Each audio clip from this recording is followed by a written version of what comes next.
قرآن کریم فرقان حمید میں اللہ تعالیٰ نے سورہ البقرہ کی آیت نمبر جو 6 اور 7 ہے اس میں خاص طور پہ ان الذین کفروا جو آگے ارشاد فرمایا کہ بے شک وہ لوگ جنہوں نے کفر اختیار کیا. اب کافر تو اور بھی تھے, اب یقیناً جو ایام جاہلیت ہے صحابہ کرام کو وہ بھی کفر کے اندر گزرا.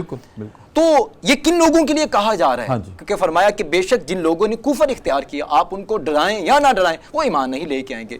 سر یہ تمام کفار کے لیے نہیں ہے. اچھا, یہ تمام کفار اس لیے سوال جی یہ تمام کفار کے لیے نہیں ہے. ورنہ پھر اگر آپ دیکھیں دوسری طرف تو دیکھا جائے تو کثیر تعداد صحابہ کرام کی ہے, اور تمام تر انبیاء کرام کے اندر یہ بات بھی سمجھنے والی سب سے زیادہ جو فین فالوئنگ ہے جنہوں نے حضور نبی اکرم صلی اللہ علیہ وسلم آپ کی ظاہری آیات مبارکہ میں اسلام قبول کیا, کسی بھی نبی کی آیات مبارکہ میں وہ حضور کی ذات مبارک ہے, اور اس کے اوپر مختلف فگرز ہیں. اس حوالے سے اگر دیکھا جائے یہ کفار بھی خاص کفار تھے جنہوں نے اپنے آباء و اجداد کی پیروی کی.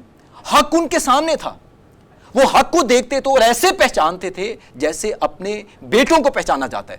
اور سر ڈاکٹر حضرت عبداللہ بن سلام رضی اللہ تعالیٰ آپ نے تو اس سے آگے بات کہی. آپ نے فرمایا کہ اپنے بیٹوں کو پہچاننے کے اندر ہمیں تردد ہو سکتا ہے, لیکن حضور نبی اکرم صلی اللہ علیہ وسلم آپ کو پہچاننے میں کوئی تردد نہیں ہے. سبحان اللہ. اور سر یہ سوال کرنے والے بھی حضرت سیدنا فاروق اعظم تھے. اللہ اکبر. آپ نے پوچھا کہ تم کیسے حضور کو پہچانتے ہو؟ تو حضرت عبداللہ بن سلام نے آپ نے فرمایا ہمیں بیٹوں میں پہچاننے میں تردد ہے. آپ نے فرمایا اس کی وجہ کیا ہے؟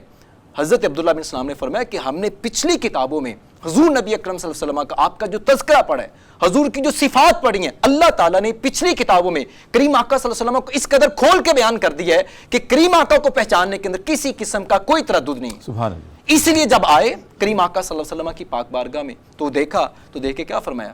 فرمایا وجہ لیس بکذاب. فرمایا اتنا حسین چہرہ تو کسی جھوٹے کا ہو ہی نہیں سکتا. حضور کا چہرہ ہی بتاتا تھا کریم آقا کی جو صفات نظر آئیں, اس لیے پہلی نظر میں دیکھا اور کریم آقا کی غلامی میں آگے.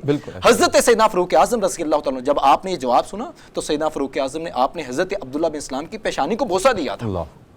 آپ کی پیشانی کو بوسہ دیا. یعنی کفار اس حد تک پہچانتے تھے کریم آقا صلی اللہ علیہ وسلم کو, لیکن پھر بھی جب نہیں مانتے, پھر بھی جب نہیں مانے. میں اسی طرف آنا چاہ رہا ہوں. اس کے باوجود جو مان گئے یقیناً وہ بلند درجات حاصل کر گئے, اللہ کے قرب خاص میں پہنچ گئے, اس کے خاص بندوں میں شامل ہو گئے, کریم آقا کی غلامی کو اختیار کر گئے. لیکن جو لوگ اس حد تک پہچاننے کے باوجود بھی پھر بھی کفر کے اوپر ڈٹے رہے, صرف اور صرف وجہ کیا تھی؟ اپنے آباء و اجداد کی پیروی کے اندر, ہٹ درمی کے اندر, دین اسلام کو قبول نہ کرنے کے اندر, حضور نبی اکرم صلی اللہ علیہ وسلم آپ سے صرف بغض رکھنے کی بنیاد پہ. اس وجہ سے اور کریم آقا کو پے در پہ تکالیف دی جا رہی ہیں, مسلمانوں کو تکالیف دی جا رہی. جب اس حد تک وہ لوگ پہنچ گئے تو پھر اللہ تعالیٰ نے ارشاد فرمایا محبوب اب یہ جو کفار ہیں اب ان کو ڈرائیں یا نہ ڈرائیں, ان کے اس جو پریویس ان کا ریکارڈ ہے ان عملوں کی وجہ سے اللہ تعالیٰ نے ان کے دلوں پہ مہر لگا دی ہے.